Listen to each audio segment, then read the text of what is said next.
Bupati Aceh Barat Haji Ramli MS membuka Musrembang Rencana Kerja Pembangunan Daerah tingkat Kecamatan Wela di halaman kantor Camat Wela, Kamis 20 Februari 2020.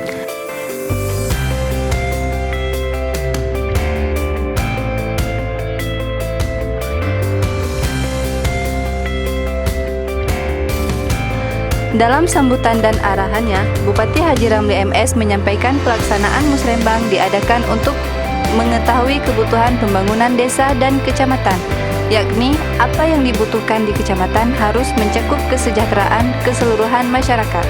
Lebih lanjut, Haji Ramli MS juga mengatakan usulan prioritas Gampong harus ada dukungan dari kecil-kecil agar usulan nantinya tidak berubah saat pembahasan di DPRK.